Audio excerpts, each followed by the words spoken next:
Good morning, everybody. Welcome to our Veterans Day service. Would you please stand with us? We're going to start with the song, Blessed Be Your Name. You know, God's really blessed us as a nation.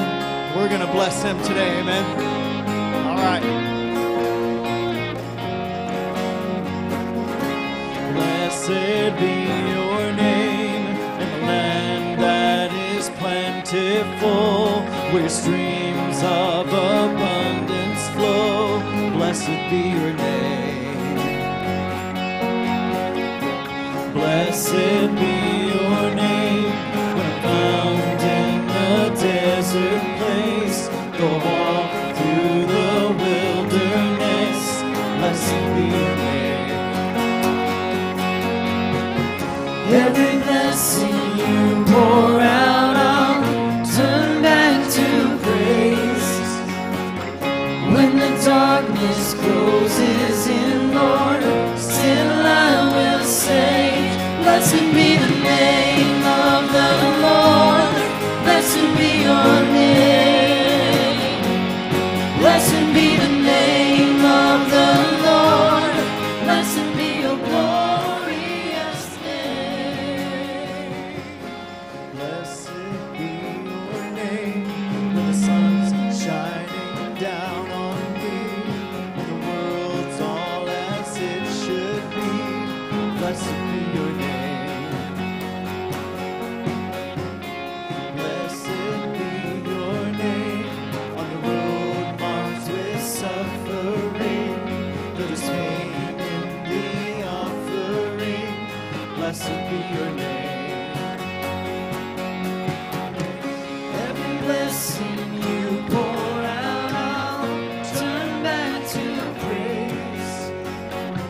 When the darkness closes in, Lord, still I will say, blessed be the name of the Lord. Blessed be your name. Blessed be the name of the Lord.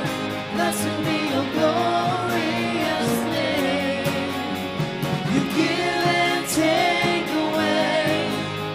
You give and take away. My heart will choose to say, Lord, blessed be your name. Every blessing you pour out, I'll turn back to praise. When the darkness closes in, Lord, still I will say, blessed be the name of the Lord. Blessed be your name. Blessed be the name of the Lord. Blessed be your glorious name. Blessed be the name of the Lord. Blessed be your name. Blessed be the name of the Lord. Blessed be your glorious name. You give and take away. You give and take away. My heart will choose to say, Lord, blessed be your name.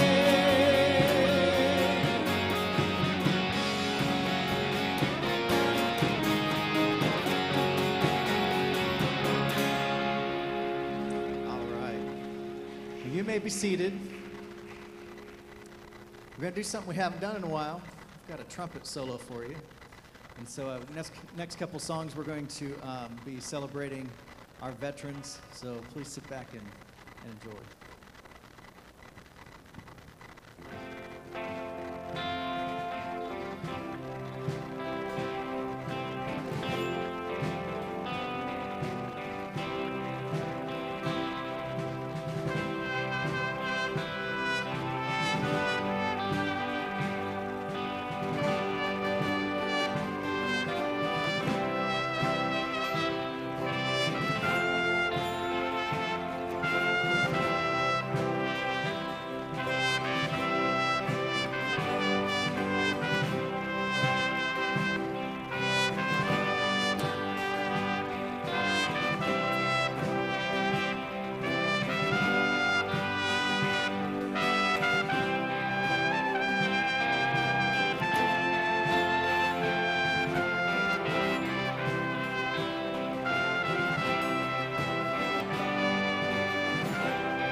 Good morning. Good to be in the house of God. Amen. This song, my favorite. You know what it is. And I want you to stand with me when it comes to the chorus. When it stands, don't do it now, just when it comes to the chorus. Amen.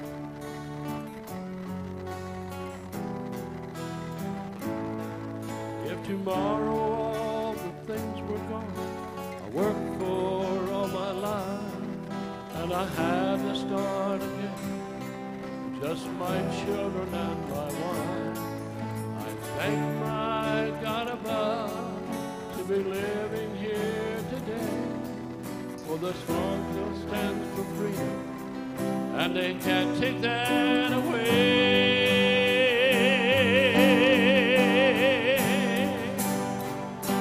Proud to be an American, where at least I know I'm free, and I won't forget the men who died, who gave that right to me, and I'd gladly stand up next to you and defend her still today, 'cause there ain't no doubt I love this land.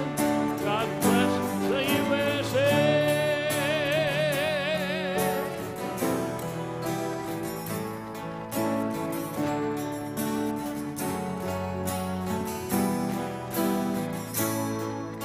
Lakes of Minnesota to the hills of Tennessee, across the plains of Texas, from sea to shining sea, from Detroit on down to Houston, from New York to LA.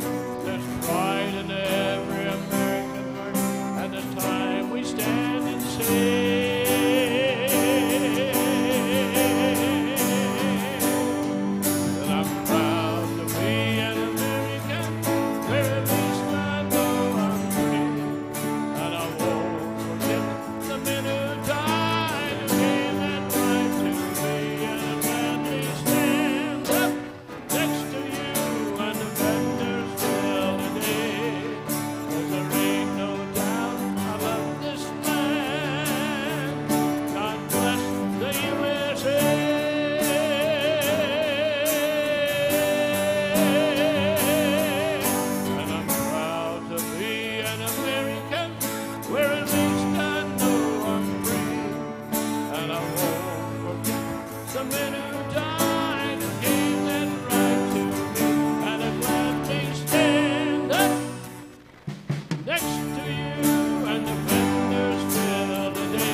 that song too. You may be seated.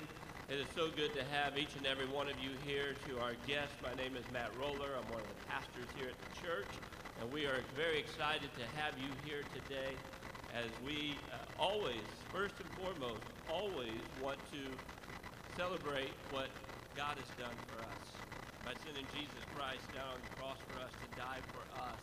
And we praise him, we magnify him, we glorify him first and foremost, and we thank him.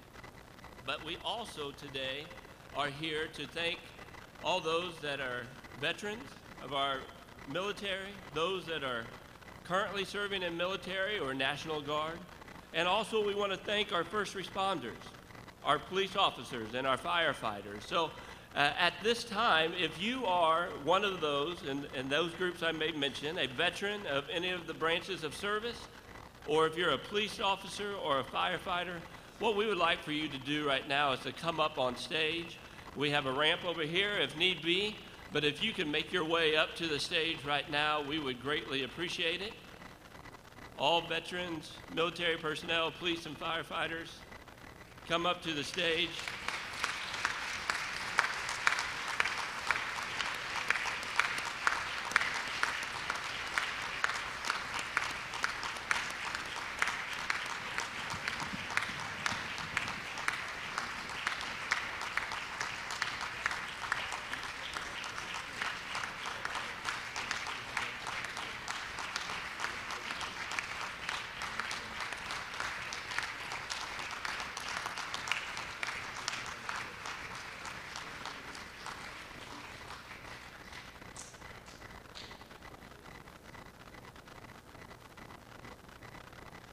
You know, I know you just clapped.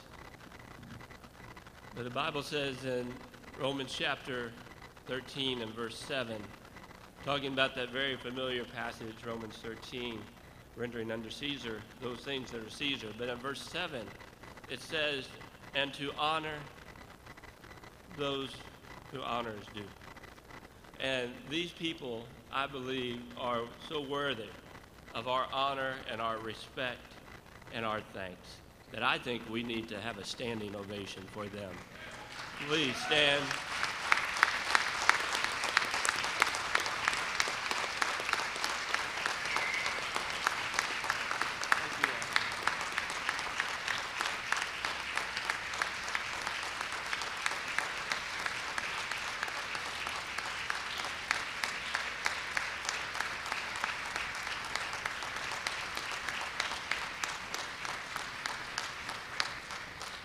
I feel like I have chills right now, singing these psalms to praise our Lord, but God bless our nation. And I've been thinking of that John chapter 15 verse, I think it's verse 24, there's no greater love than this, that a man lay down his life for his friend. And we know that that's specifically talking about Jesus, and he has loved us like no other. But I can't help but think and feel just a bunch of awe to be on this stage with these men, because I'm not worthy, and these ladies, I'm not worthy to be here on the stage with them. That's the feeling I'm feeling right now. And I am very, very grateful for all their sacrifices that they've made. And we just want to honor them today. We want to honor them every day. I had a wonderful privilege, and it was definitely a privilege to go out to dinner with Brother Harrell last night and his friend John that's here. And I just could have sat with him for like 10 hours, I think. Just being around men like Mr. Harrell and these folks up here on the stage, I am very, very grateful. I think about the veterans, the military, and I can't even imagine what it would be like to go across the pond, as they say, to not know what each day is going to hold, or whatever service that they have provided. I also think about our police officers here, Phil Smiley, Matt Ballard. I'm thankful for them and what they do every day. I think of our firefighter, Keith Slins, and I know Joe Hale, I'm not sure if he's here. And what they do, I can't thank them enough. And let us today be very thankful to these folks. Be very thankful. I asked Jack Smith, longtime member of church who just sang God Bless the USA, to come and to say a prayer for us. Thanking God for these folks behind me, but also to pray for our nation. So if Jack, you could come, I would appreciate it, and lead us in a word of prayer. Before I pray, I want to recognize those and the support team of these men here. The support team is their families who pray for them, who support their husbands and their brothers. Without a good support team, you can't exist. I can't tell you how many people thought of their family members when they're off in battle, thinking, am I going to see him again? And how many mothers and women sacrificed their husbands and their children, some to never be seen again. Some are still MIA, missing in action. So I want to personally thank you, the support team, for these men and women. Now, Father, as we come to Thee boldly before the throne of grace,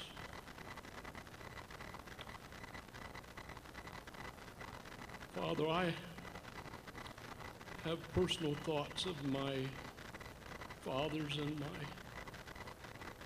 uncles who were in World War II. Lord, they blazed the battle for me and my generation. Lord, I just thank you so much for those people who sacrificed their lives. And those who are here today,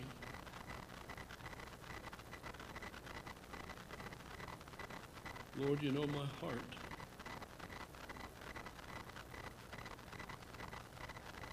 The freedom of this nation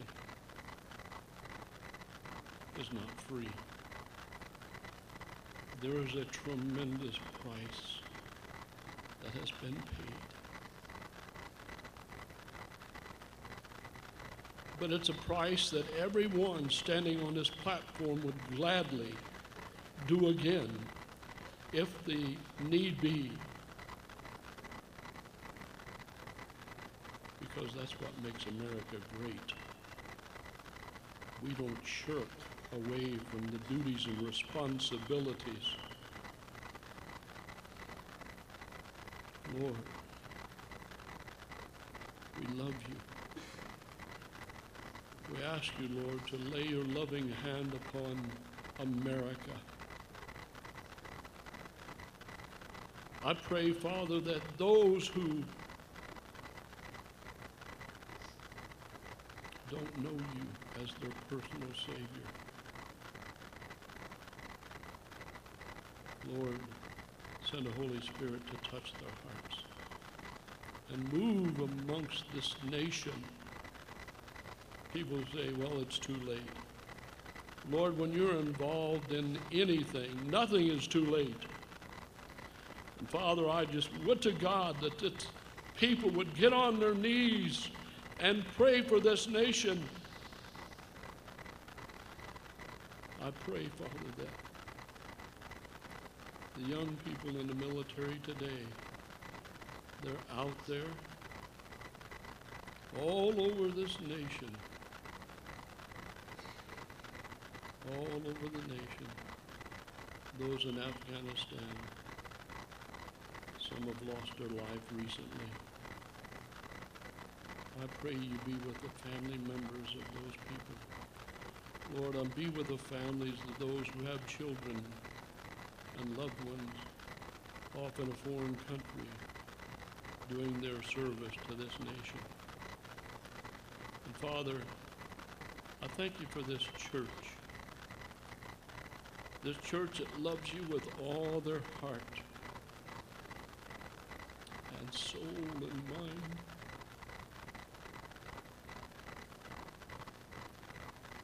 This was the basis of my foundation. This church is where I got saved. Thank you, Lord, for those who prayed for me before I accepted you as my Savior. Lord, we are a praying church. And I pray, Father, bless this church. Bless this nation. And Father, be with us and our families and protect us and continue to guide us. These things we ask in the precious name of Jesus. Amen.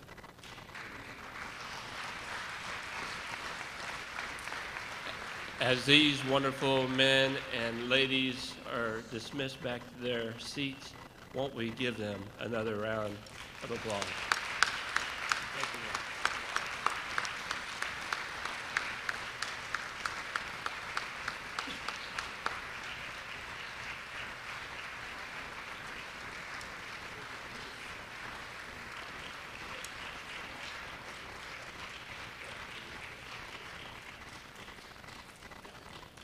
Thank you. You may be seated. And as Jack has said in his prayer, freedom isn't free, is it? It comes with a great cost. Please listen to the worship team as they sing a wonderful song, Freedom is Never Free.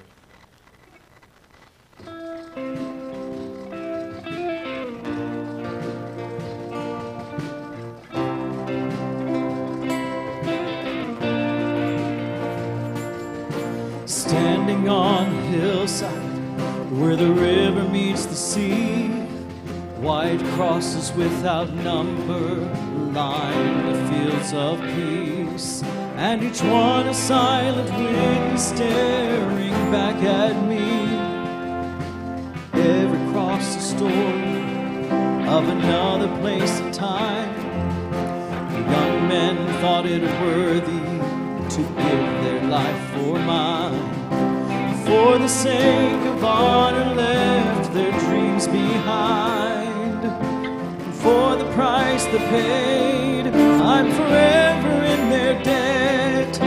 The memory will not die, 'cause I will not forget. I will stand, hold my head up high.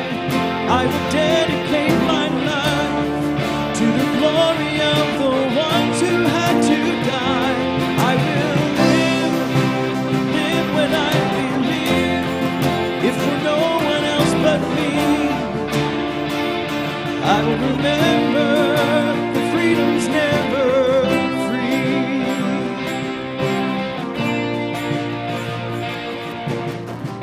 On another hillside, just outside the city gates, the battle lines were drawn as soldiers took their place. The Father watched in silence as the cross was raised. With freedom drawn closer, he took his final breath. He drank our cup of guilt and took the sting from death. Heaven's finest soldier clothed in human flesh, and for the price he paid, I'm forever in his debt.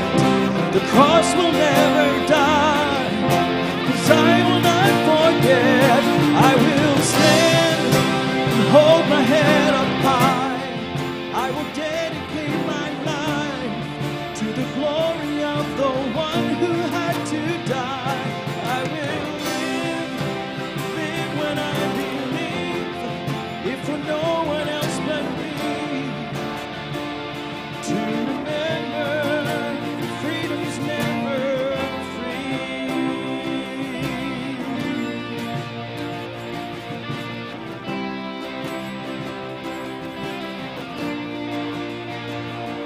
I will walk free, I will stay free, I will live free, I will die free.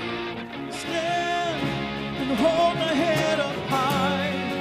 I will dedicate my life to the glory of the one who had to die. I will live when I believe, if for no one else but me. I will remember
may be seated. It is such an honor today to have Edgar Harrell here.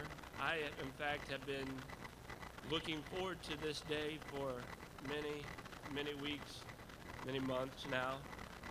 When Brother Harrell said that he would be able to come, we were just so grateful. And I'm not sure if you know the story of the USS Indianapolis. I would encourage you to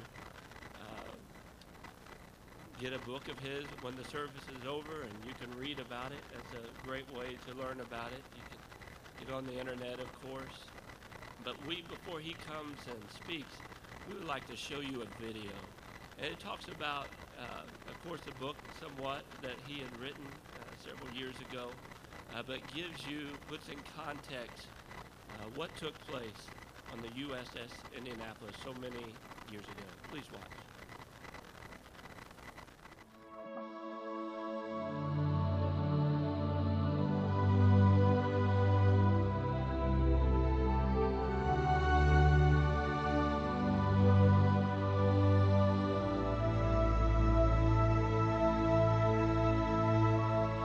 I said to the Lord, Thou art my God. Give ear, O Lord, to the voice of my supplications. O God, the Lord, the strength of my salvation, Thou hast covered my head in the day of battle. Psalm 140, verses 6 through 7. Every survivor of war has a story to tell. Stories of triumph and tragedy, faith and fear. Stories like mine, where fact is often stranger than fiction. Since that fateful night of July 30th, 1945, when I stepped off a sinking ship into the unknown depths of the Pacific Ocean, there has never been a day when I have not reflected upon the horrors I experienced in those 4.5 days swimming in shark-infested waters. However, while those frightening memories remain vivid in my mind's eye, one memory eclipses them all, namely the unfailing presence of God that sustained me. Luck had absolutely nothing to do with my survival. I believe with all my heart that it was solely by the providence of God that I lived through those dreadful days and nights. It is therefore to His glory that I recount my story, a story that exalts the one who ultimately authored it. I'm sure that in many ways, my background is no different than hundreds of thousands of other folks who grew up in our great country during the years of the Depression and survived the horrors of World War II. I suppose we all developed a survivor mindset in those days of adversity. As I reflect upon those bittersweet years of blood, sweat, and tears mingled with the joys of family, friends, and faith, I must confess that I wish our country could go back to those times and recapture the core values upon which our nation was founded. Values originally shaped by our founding fathers, who had an unshakable faith in the God of the Bible. Although the current moral freefall of America makes such a desire highly unlikely, perhaps my humble story will remind readers of the strength of character that was born out of that era and manifested in the millions of Americans who fought and died for our freedom.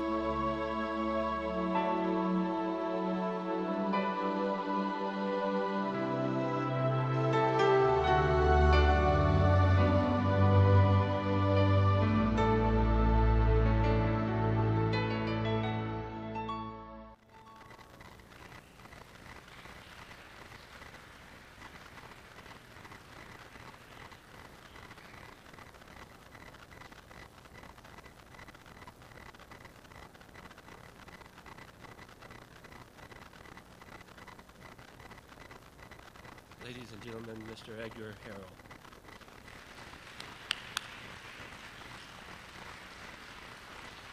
And thank you. Thank you so very, very much.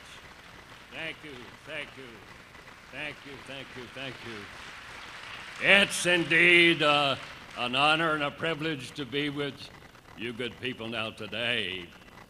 It's been my privilege to write a couple of books, but likewise to have traveled all over the U.S., up in Canada, and any place that anyone wants to hear about the largest casualty at sea in the history of the U.S. Navy was the sinking of the USS Indianapolis. where I lost 880 of my shipmates. Some 317 survived. Of those 317 that survived, 39 Marines survived. But today, there are only one. I'm that last Marine of those 9 that survived, and it's an honor to be with you. Now, I've got to take you back a few years. Something was mentioned about the Depression and so on. I know something about the Depression. I came through it in Western Kentucky. But as maybe a 17-year-old boy, I knew what was happening in the Pacific. We had we had an old Silvertone radio, battery operated, no electricity back then, and I knew what was happening in the Pacific. And I tell my dad, I don't want to wait and be drafted. They already had my number. And I said, I want to volunteer for the Marine Corps. So the next year then I did that. I volunteered for the Marine Corps and went to San Diego to boot camp. And after boot camp, they said, Private Harrell, you're going to be going to sea school. And that meant that I would be seagoing. So after sea school, then I go up to San Francisco, and there it was that big to me, and it was big, USS Indianapolis, twice the length of football field, and that's to be my home for the duration of the war. Soon after going aboard, we were at Saipan, Tinian, Guam, Sea Battle of the Philippine Seas, where our task force shot down 403 Japanese aircraft that day. Then I was down at Palau. I was at Iwo Jima, at Okinawa, 3 air strikes on Tokyo. And lastly, I was a Marine Guard that picked up the components of Little Boy and delivered them to our B-29 base, which a few days later would be dropped on Nagasaki and Hiroshima. But let me just take you back to July 16, 1945, after Okinawa, where we had lost several boys, a big gaping hole all the way through the ship. We had that all repaired, and we looked out on the dock that morning, and we saw all kinds of Navy Marine Corps brass out there. Well, what's going on out there? And then we noticed then someone delivered a big crate. I mean big. I often say it's like my fish story. It gets bigger every time I tell it. It's maybe 15 feet or so long, 4 feet plus high, 4 feet plus wide, a big crate. And my Marine captain said, Corporal Harrell, follow that to the port hangar deck and station a guard. Captain Parks, what are we guarding? He says, we don't know. And basically, the we's did not know. There were only maybe a couple in the U.S. that knew, and no doubt the captain of the ship knew we had a secret something, but he didn't know what we had. And so our crane reached over and set that on the quarterdeck, and I followed that to the port hangar deck and stationed a guard. And then, momentarily, there were a couple proposed to be Air Force officers that came aboard, and they had a little canister in a metal cage with a padlock on it. And again, Captain Park says, Harold, follow that up to a certain quarters.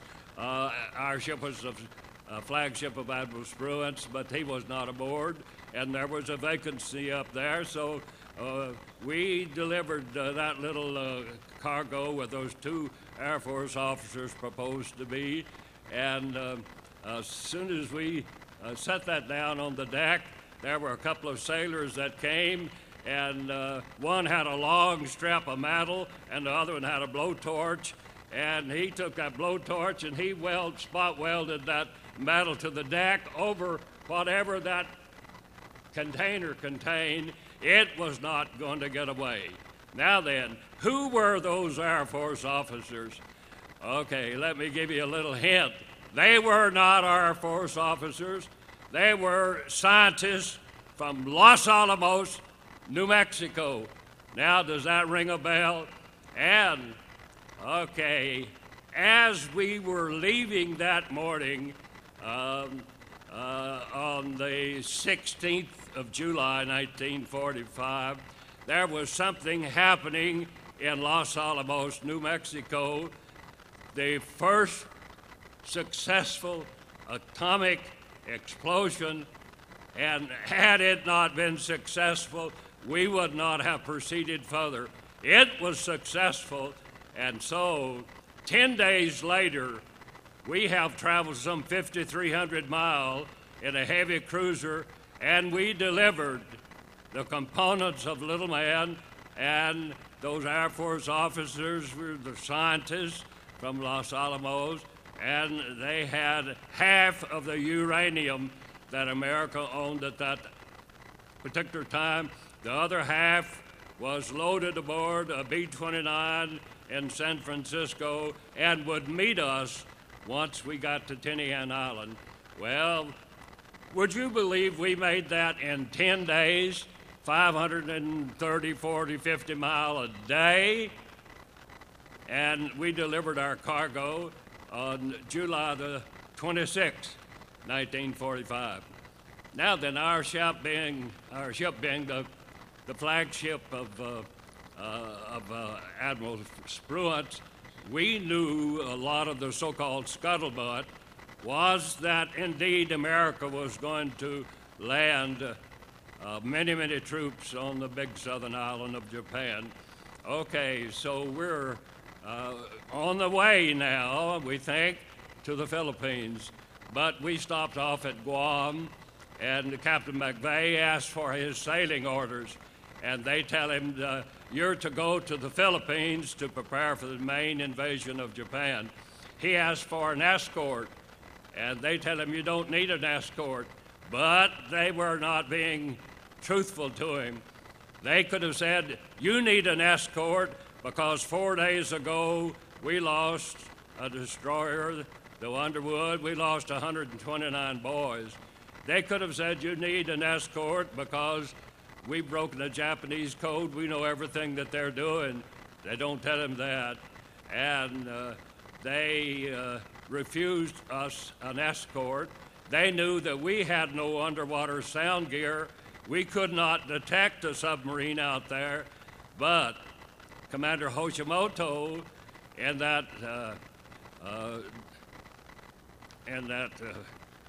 ship of his, he had his little periscope sticking up out of the water, and he could pick us up. We could not detect him. Okay, we got underway on maybe July the 28th, sometime, going now to the Philippines to prepare for the main invasion of Japan. We would have landed some 2 million troops. Britain would have joined us with another 1 million. And had that been done, had something else had not intervened in that plan, that would have been an Iwo Jima of thousands of times over. But thank the Lord. President Truman at that time, he had some choices to make. He could either continue firebombing Tokyo, or he could try to negotiate some kind of a settlement with them, or we could land 2 million troops and slaughter many, many millions of Japanese. But he elected to drop the atomic bomb. And so, on the night now of July 29, about 14 minutes past midnight, Commander Hoshimoto was waiting somewhat at the crossroads. We're going to the Philippines, and he has his little periscope out of the water. We could not detect it, and he tells the crew, code red, load the torpedoes, and they're loaded. And likewise, he had what they call a Kaotan, which would be a motorized torpedo that two Japanese boys would be in that, and that would be a suicide mission. Two were in one. They were not used. Commander Hoshimoto says there's too good a target, and so he tells them to stand by, and they're standing by. Fire! Fire! Fire!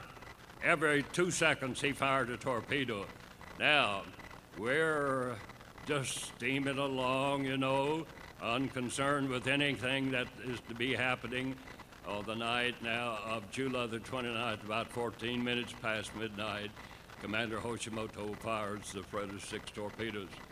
Now, that particular night, I had gotten off a watch at 12 o'clock.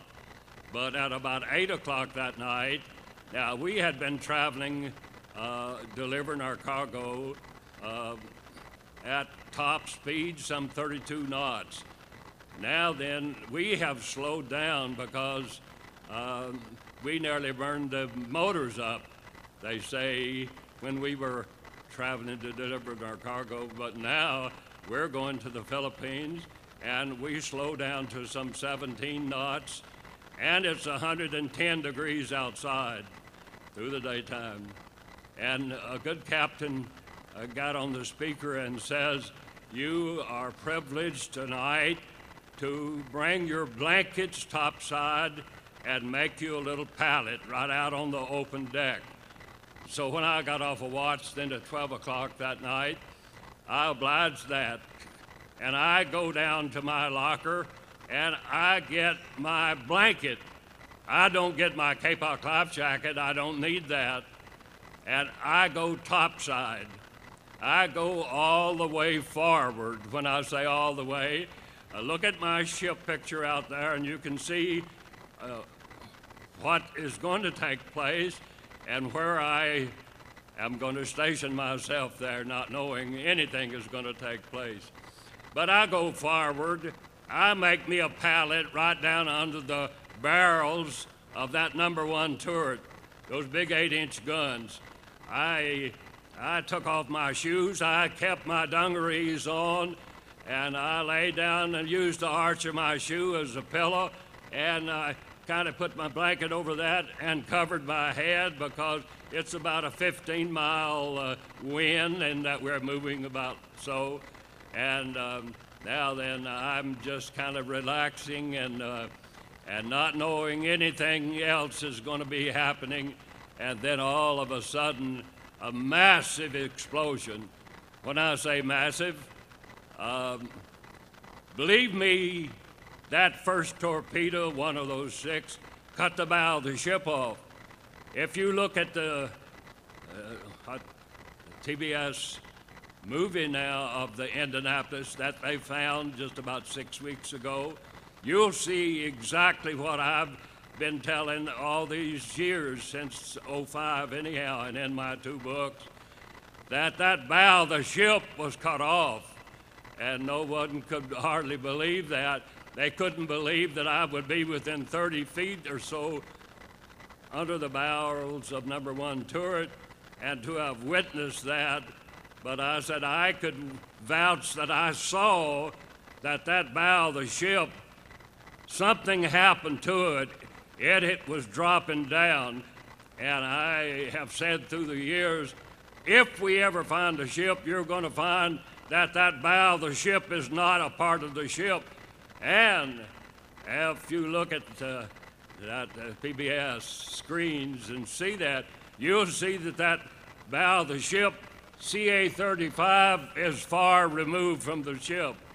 Okay, the second torpedo now was back close to the marine compartment, and it was close enough to what we call #2 turret, which is the big 8-inch gun.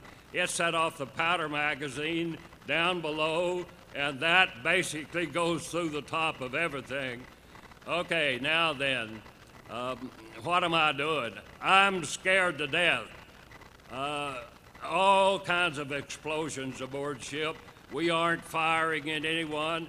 seemingly no one is firing back at us, but I could imagine even at that point that if 30-something feet of the bow is cut off, we're about 30 feet wide there. We're about 2.5 decks deep. And if the bow isn't there, and yes, those 4 big screws are pushing, and all of that water is coming in, and I could imagine that I'm hearing all of that water coming in, that bulkheads are breaking, and what all is happening down there, no one knows. But look at the film, and you'll see that the hose, starboard side, the front part of that ship, the metal is just ripped off it, and you can see the guts of the ship. And so when I've seen that now, I have to say that's what I was feeling, that's what I was hearing. Okay, now then I got to make my way to the quarterdeck to receive orders as to what I'm to do. But as I started aft to the quarterdeck, I'm on the open deck forward, and there were those who were coming from the interior, and much of it along there was somewhat officers' quarters. And as those officers were coming out on the deck, you could see they were just in their night skivvies, and they were flash burned, or maybe they had touched their hand on a hot bulkhead, and they left the skin of the hand on the bulkhead. They were pleading for someone to give them some assistance, but there's really nothing that I could do, nothing that I knew that I even should do. I know that my emergency station on the quarterdeck, my Marine lieutenant would be there telling me what I'm to do in any kind of emergency, and many times it would be a suicide plane coming in, get on a 40 millimeter or a 5-inch gun or whatever my duties are at the time. And so anyway, those officers were coming out pleading for someone to help them. But about all I could do is just wish them Godspeed and make my way to my emergency station. But before I get back to the quarterdeck, I realized I don't have my Kapok life jacket. It's locked up down in my locker. And so by the time I get to the quarterdeck now, if you could visualize that bow of that ship, the first 100 yards of the ship, is just flooded with water. And anyone below deck forward, if anyone was in the Marine compartment below deck, no doubt they did not survive all of that water that's coming in the first half of the ship. Okay, now then, I get on the quarterdeck. I look at the bulkhead all around. There's a new supply of Kapok life jackets. See, we had been in for overhaul and asked my Marine lieutenant to stop for permission to cut down some of those life jackets. And his response was, not until we get word to abandon ship. The ship is sinking. By now, the first 100 yards of the ship is full of water, and it's listing to the starboard, and it's just filling with water, and later maybe erected itself somewhat.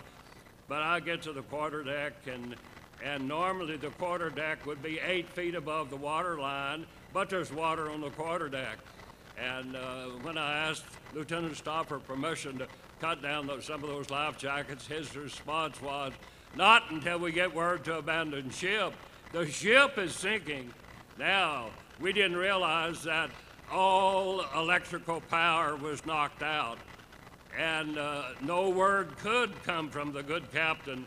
All the lights we had topside was the inferno of explosions and fires below deck. And so we're waiting very impatiently for some word to come down from the bridge. But Captain McVeigh had sent someone below deck to take inventory to see if the ship was salvageable. They never came back to the topside again. And so we are desperate. We're waiting. The ship is sinking. And then finally word begins to come from somewhere up there like an echo. Abandoned ship, abandoned ship, abandoned ship. and that is reverberating. It's coming down.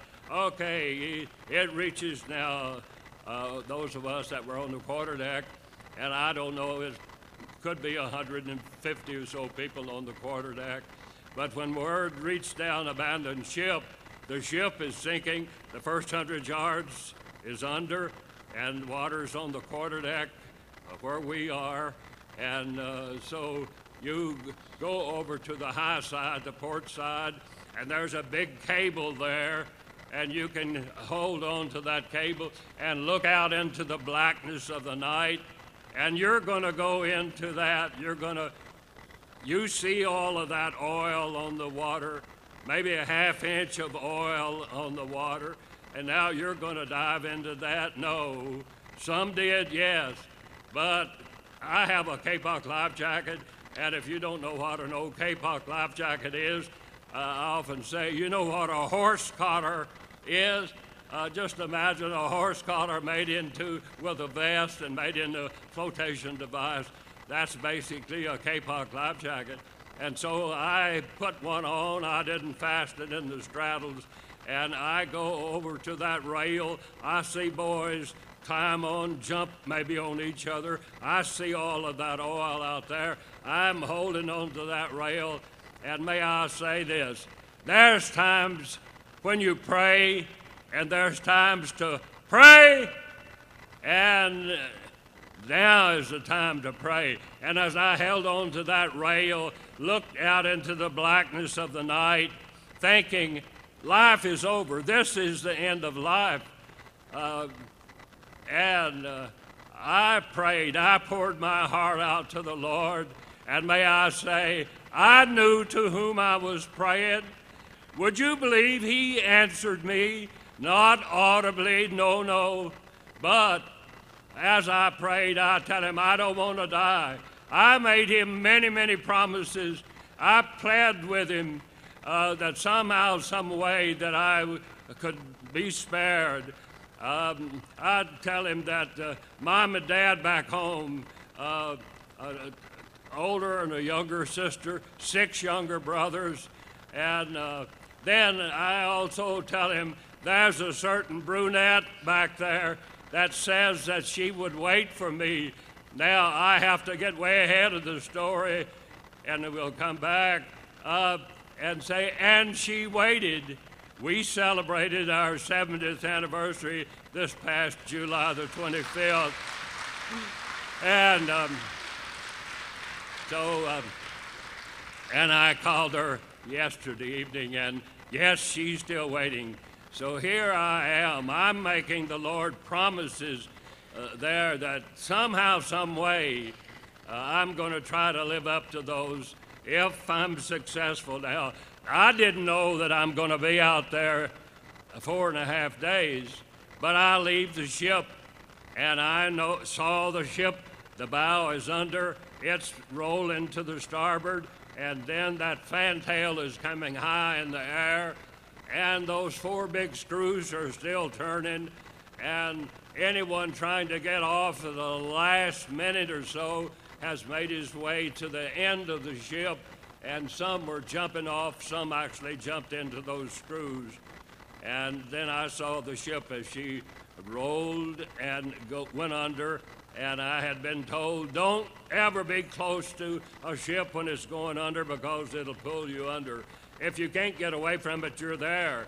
And I'm close enough that I saw it when it was finally going under. But if you could visualize that ship is twice the length of a football field, and all the hatches topside are sealed, and so water can't get in, but the bow of the ship is cut off, and it's full of water. It's forced in there. Those screws are still pushing. So as that ship went under, you could just visualize all of that air in the ship. As that ship goes under, that air is coming out.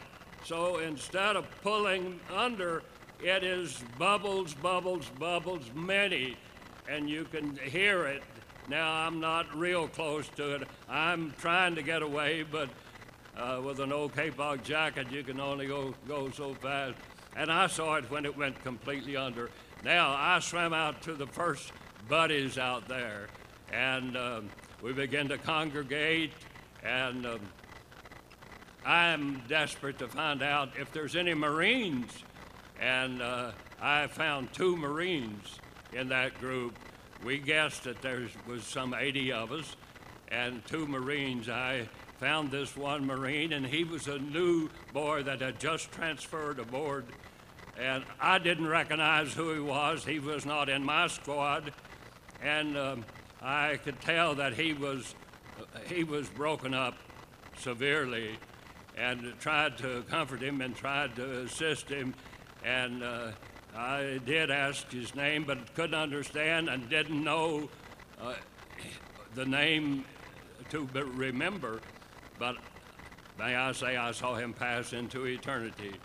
And then I'm desperate to find out another Marine that was supposedly in the group, and I found Spooner. And Spooner now happened to be in my squad. I was his squad leader. Now, I found Spooner. Now, Spooner had gone into that oil head first. Now, how would you like to dive into a half-inch of oil? Now, what are you going to do? You're going to wear it. And so here he's covered with oil. Look at a picture, and you can see what you look like. Now, you're going to wear that. And you may try to rub it out, but there's oil all over your hand. And then that salt water, if it dries a little bit, now it turns to powder, and so you grind that salt into your eyes. That's my buddy Spooner. And by the second day, his eyes are swollen. They're open. He can't close them, but now he can't see. That's my buddy Spooner, and I'll get back to him later. But let's take you through maybe this first night. The first night, like 14 minutes after midnight. Now the rest of the night, we've got boys that are desperate. Some do not have kapok jackets. They're hanging on to a buddy. Some are injured, and someone is trying to give them some assistance. And we're praying for daylight, and daylight came, and it comes real early. And real early in the morning, you could look out at any given time, and you could see a big fin out there swimming around and around. Well, can you imagine what that's doing to you? No, you don't imagine. But you are frightened beyond thinking, knowing that sooner or later those rascals aren't going to be so kind to you, and that proved out to be the case. But we have sharks. And maybe sometime later, someone that had been injured, he has a high temperature, and he's hallucinating, and he may think he sees an oasis out there, and he gets out of the group, and he swims out a distance, and all of a sudden you hear a blood-curdling scream, and you look, and you see that kapok jacket goes under, and then momentarily, like a fish cork, it comes back to the surface, brings that body up. But now, fins, blood. You dare not to go and check to see who your buddy might have been. Sometime later, though, you check, you want to know who he might have been, and find out that maybe the bottom torso is gone, or he's disemboweled, or a leg is gone. Now, that's going to take place just every few hours. Many times. Okay, now so much of the story, but let's move through that first day. Now we're going to the second night after the first day. In the daytime, it's 110 degrees. You dare not to drink that salt water because you know what it will do to you, or maybe you don't know what it's going to do to you. But let's go to that second night now. The water's about 85 degrees. Now, I happen to have my dungarees on, so I'm keeping my body temperature pretty much somewhat controlled.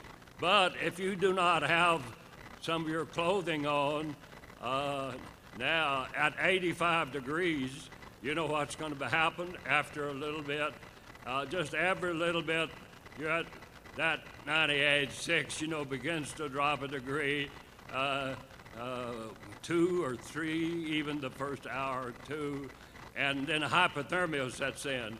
Now then, if you don't have clothing on, maybe just in your night skivvies, and even if you had a Kapok life jacket on, now you're gonna get hypothermia, and there's no recovering of that. So we're gonna lose boys. Okay, now let's take you through that second night. We lost several boys, and some that we've have already expired. They're with us. How do you get away from them? You don't. They're going to be scattered everywhere. And then we come to the second day. Now, second day, 110 degrees, and you're swimming. Yes, you're having to swim to protect yourself, to protect a buddy or whatever. Nevertheless, you're not just floating out there. But that second day, we are desperate for water. We see boys take some of their clothing, a patch of cloth, and put water up in that salt water, and drink some of that, and you can just nearly time it, yes. Within the hour, you see what's happening to that brain. That sailor whom maybe you knew, or that sailor knew to whom he was looking at, but that sailor that he was looking at was a Jap, and he thought he was a Jap, and he attacked one of his own. Another, and I saw that he thought that one of his buddies that he would have known by face anyhow, his buddy he thought had a canteen of water in his backpack, and he takes out his sheath knife and he stabs his buddy, and all that blood, shark. Now that's happening so many times. Okay, let's take you a little further into that second day. We're desperate for water. You think that you've been thirsty, but have you been so thirsty that now your lips are parched open, they're cracked open, they're full of oil, or they're full of that salt that's burning, and your tongue in your mouth now is swollen, and you can hardly talk. You're desperate for water, but you see what's happening, and you dare not to drink some of the salt water, because you know you have seen buddies that you would have known, maybe not by name but by face. You would have known them aboard ship, but now they're no more. Okay, so sometime then later than that second day, we're desperate for water. And then to see a little rain cloud come up like it does here in Indiana, let me think where I am. Yes, not like the one yesterday, but you can look and see, look, it's raining, and that little rain cloud is coming over, and what do? I'll tell you what you do. Number one, you'll say, thank you, Lord, thank you, Lord, and then that little cloud comes over. What do? Well, you can turn your mouth heavenward, and but how much water can you catch in your big mouth? Not much. And as it comes down, your face is covered with black oil, and so it kind of washes some of that oil off your face.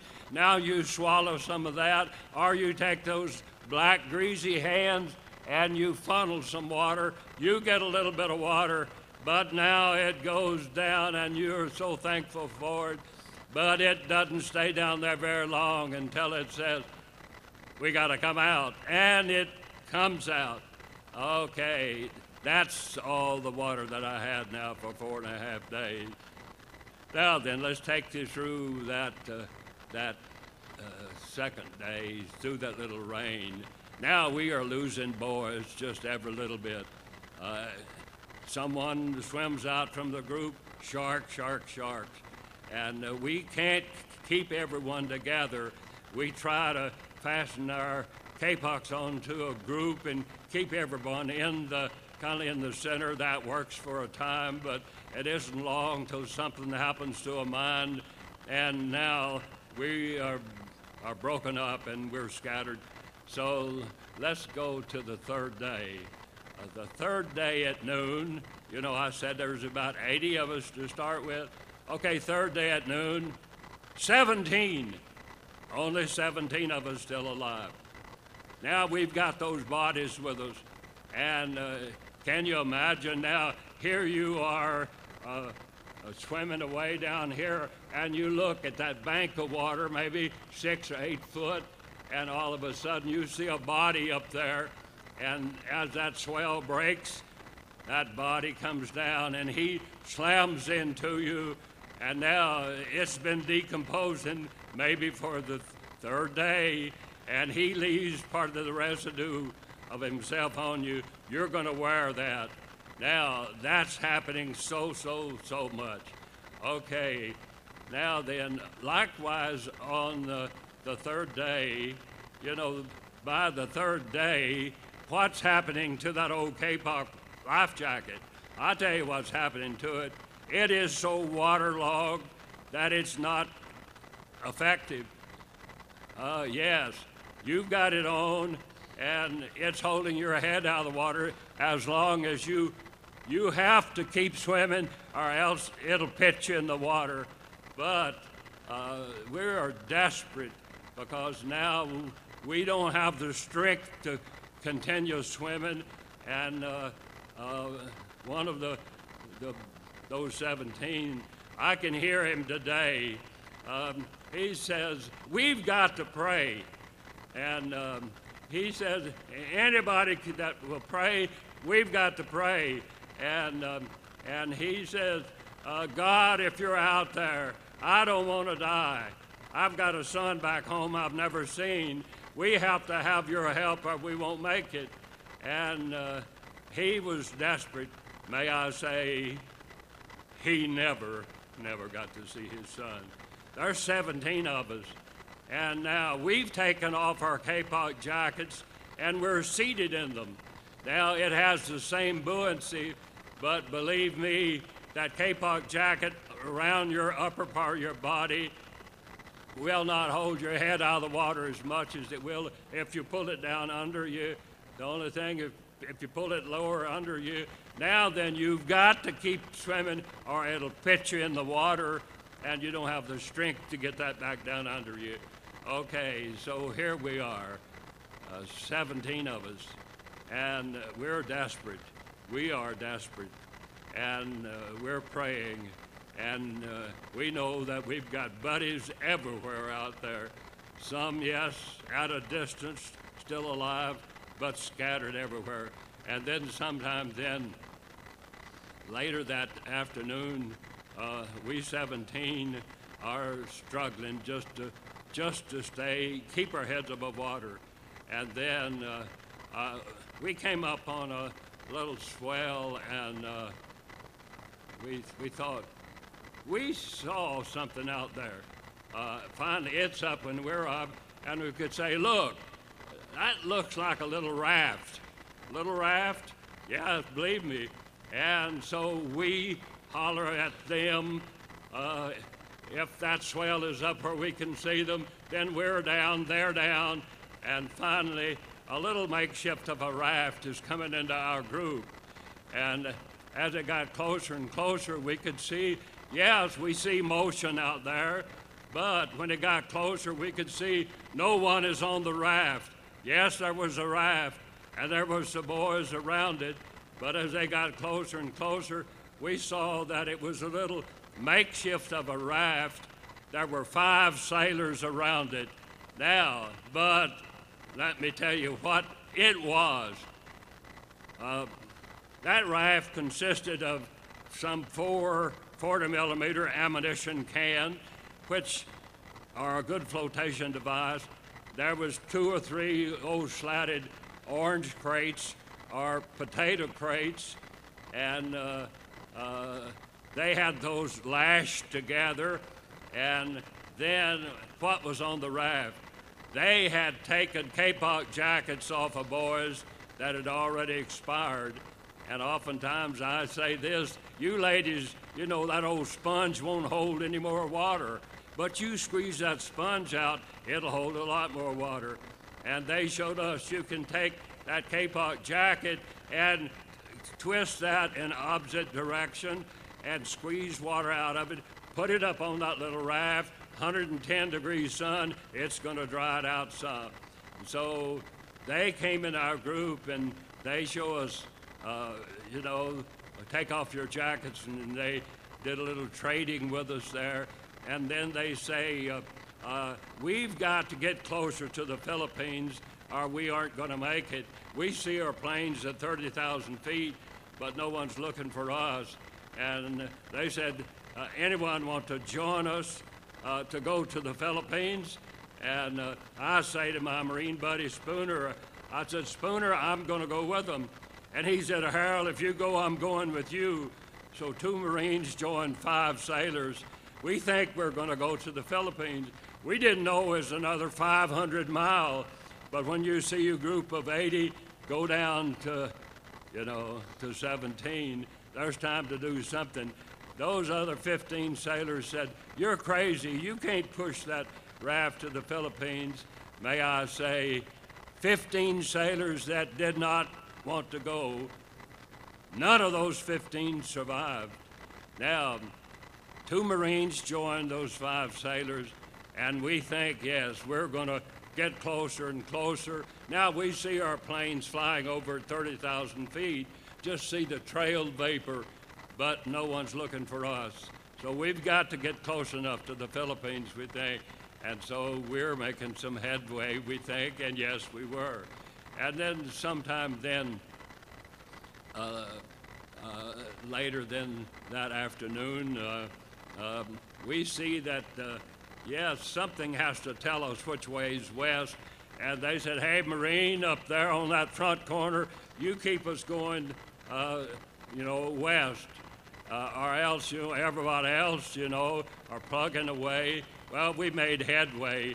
And then sometime then later that day, then we came up on a swell, and I looked off at a distance, and I said, look, there's some debris out there.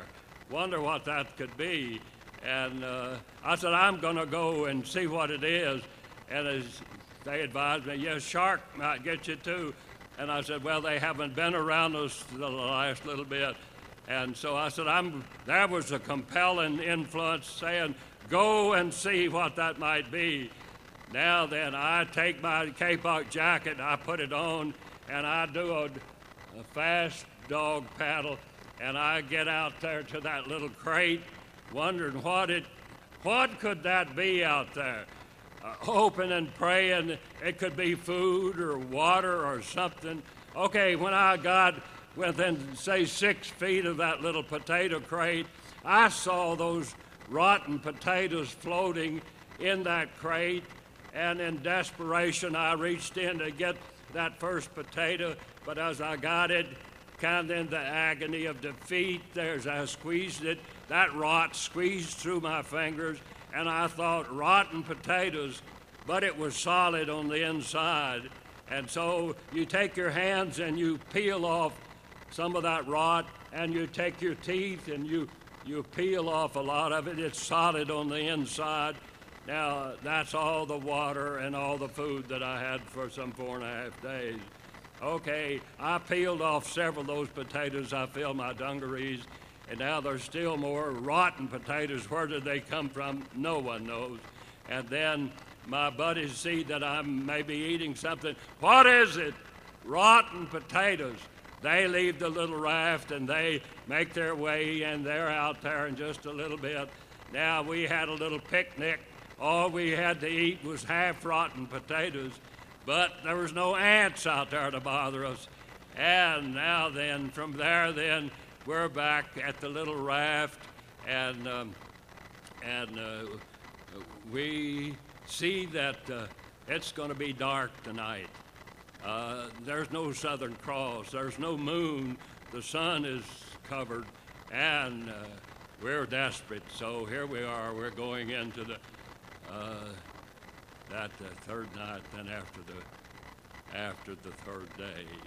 And then, now, morning comes. Morning comes the fourth day. Now, we've had a spare life jacket.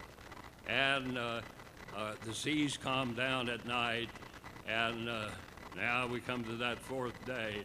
But before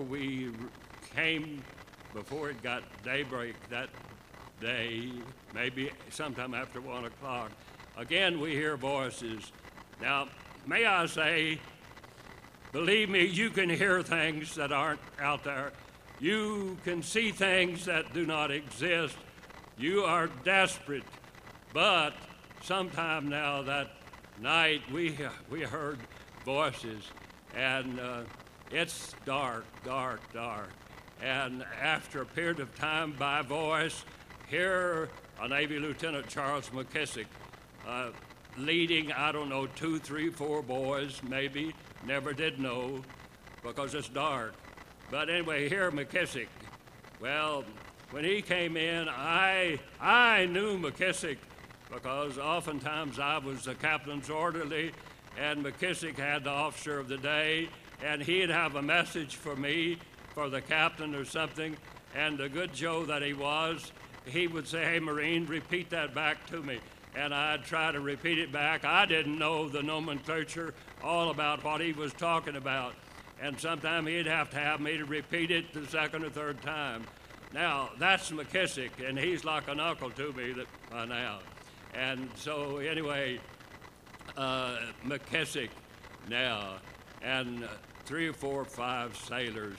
And so they came into our group, and there was a certain Marine that had a pocket full of half-rotten potatoes that he began to share those with McKissick and his buddies. And then now the seas are coming down. We've had a spare life jacket, and things get pretty quiet at night. And so morning comes now, the 4th day. And where's the raft? I'm not with the raft. I'm not with my buddy Spooner. Where's the raft? Where's Spooner? Don't know. Tried to search. No Spooner. I'm with McKissick and one sailor. And I checked this one sailor, and may I say, I saw in him what I saw so many times, and say this: it's much easier to die than it is to live. You've got to work to live, but all you have to do to die is just do nothing, and you're going to drown. And I saw that his head had dropped in the water. I go over and I shook him, and he responded, but he could care less. And I tried to encourage him, to tell him that help was on the way. And okay, a little bit later I saw the same thing. I checked him the second time. The third time I checked him, it's too late. He's gone. He's passed on to eternity. Now just McKissick and myself. And the good Joe that he was, he says, "Hey, Marine, you ever been to the Philippines?" "No." "Well, if we get there," he promised to somewhat take me under wing and assist me or whatever. And so now then we're visiting together a little bit. We're desperate, seeing planes at 30,000 feet, and then all of a sudden, I hear a plane. Look, I hear a plane. I see a plane. I see a plane. And I saw a plane, and it was coming in. Now it was up a distance up, but what do? You splash water, you wave, you see that Ventura coming in, a twin-engine plane with wheels on it. You are so thankful. Look, he's coming in, and he was coming in. Did he know we were down there? No way. Let me take you up there. Lieutenant Gwynn flying that Ventura out of Palau, out on a search and destroy. He was having trouble with his antenna that trails behind that aircraft. And he had to stay high in order to reach Palau. So he tells the co-pilot, take over control. I'm going to go aft. I'm going to pull in that antenna. I'm going to put a stabilizer on it, or we can't reach back base. So co-pilot takes over. Gwynn leaves. He goes and he opens the bomb bay door. He glances down at a split second, and when he did so, he had not time to do anything to that antenna. He rushes back to take over control of the plane. And and he reaches and gets the speaker, load the bombs, load the bombs. Now, what did he see when he looked down there? When he looked down there, I spoke to the 100th anniversary of the Boy Scouts out in Spokane. There were 5,400 scouts. I said, you know what he saw? He saw your little mirror. He saw the sun hit the oil off of our clothing, and when he saw that, that said to him, there's a Jap sub down there. He goes back to take over control of the aircraft, and what does he do? He gets on the speaker, load the bombs, load the bombs. Now then, let me take you back up there. Lieutenant Gwynn, flying that Ventura, let's say that whatever height he was, but let's say that he's looking forward of him 4 miles. He's looking out his peripheral vision 2.5 miles, or he's looking at 20 square miles. See a man's head down there? Impossible. Impossible. But in the providence of God, he saw that oil slick. When he came down to check if that oil slick represented a Jap sub, he had his bombs loaded, but when he got down under maybe a few thousand feet, he sees debris, he sees boys, he sees sharks attacking boys. But thank goodness that I can see him today. I can see him today as that twin-engine plane is coming down, and as he circles McKissick and myself, I can see his visage in that aircraft, and he's saying, I know you're down there. I can't set this plane down here. But then he goes back up, and he tells me later, I had to go back up 7,000 feet to reach Pellew to tell them that ducks on the pond. Who's ducks? No one knows who ducks. But Adrian Marks, the PBY pilot, ready to go out on a search and destroy, he gets our coordinates out there, and he understands that, yes, there's boys scattered everywhere out there. And he says it'll be an hour and a half or so before I can get there. But he's on his way, and he passes over the Doyle, a destroyer, and tells Commander Tater of the Doyle that there's boys ahead of you just scattered every place. And he says, I'll be there as soon as I can. Gwynn then has to leave because he's running out of fuel. He's got to get back to Pellew. But then Marks now comes on the scene, and as he came on the scene, he could see that we were scattered maybe 25 miles, scattered every place. A few places, maybe there would be several on a big floater net, but boys scattered, more sharks and more sharks attacking boys at the time. Okay, now he realizes he can't set that plane down close to a large group. They would sink the plane. But he asked permission to do a no-no, and that would be to set that big goose down in the open sea, and they tell him no way. But he and the crew, they said, we have to land because look, sharks, more sharks than boys. And thank goodness he landed, he disobeyed orders. And may I say, I can see that big goose now as it came down, and you talk about put it in a stall. When you put it in a stall, that tail of that aircraft was down, and it caught one of those swales and pitched it, and one motor would never run again.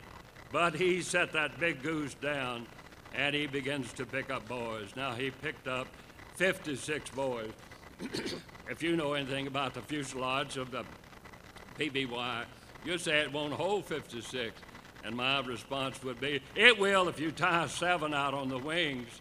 And I have a buddy down in Chattanooga who was one of the 7 they tied out on the wings.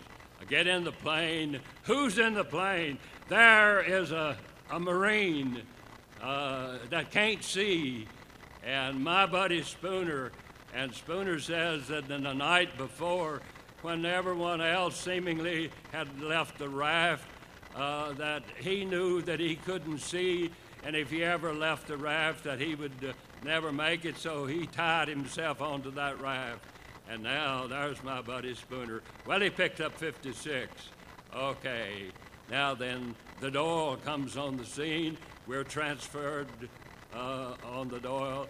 They put me in a wire basket, bring me up vertically, give me a kerosene bath, and when they do, all of that rot that's all over you comes off, and blood. Okay, and then I'm taken to Palau, now at the hospital. Catch a hospital ship, brings me back to Guam to the hospital, and I'm in the hospital in Guam now for a good period of time, a long time. In fact, shipwrecked July the 30th. Now, October the 3rd, I'm back in the States finally, thinking that I'm coming home.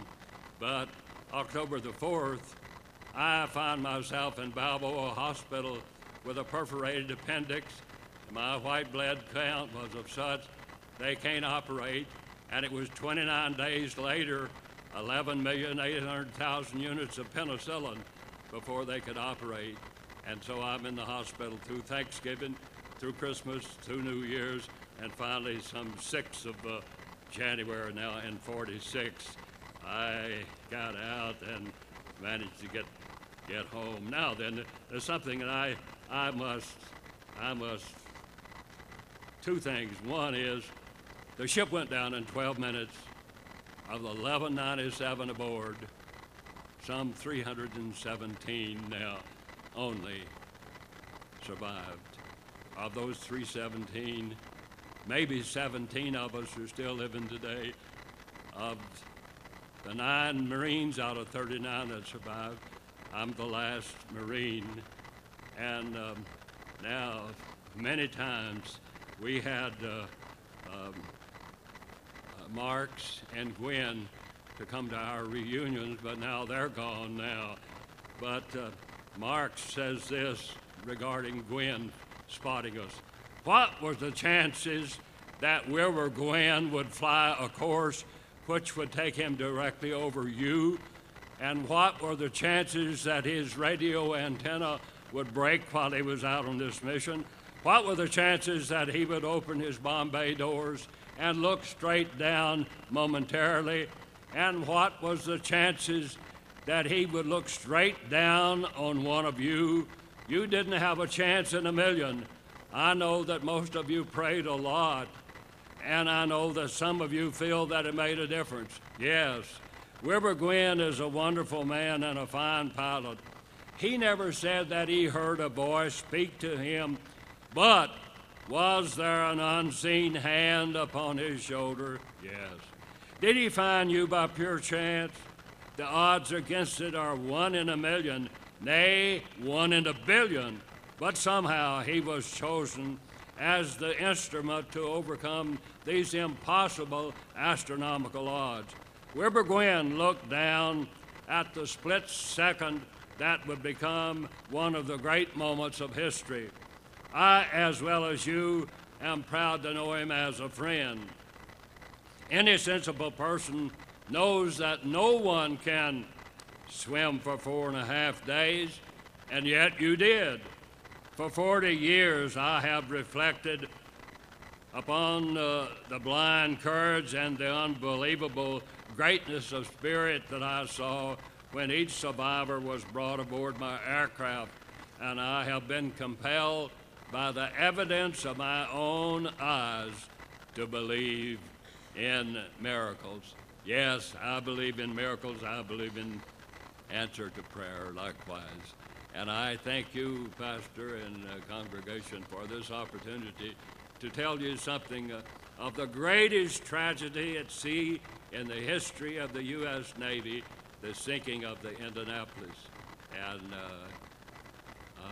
I thank you for this opportunity, and just pray for this old Marine as I travel all over the country telling the story of surviving with the crew of the USS Indianapolis. Thank you so much.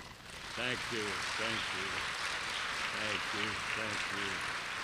Thank you.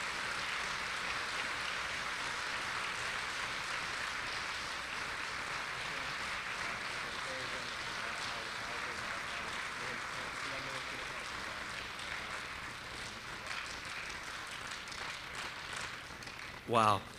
Thank you. You may be seated. We are honored today to have Brother Harrell here. And if you watch that video we sent out on email, one thing he said that stuck out, he said, "There is no atheist out there in the water. There's no atheist in the foxhole."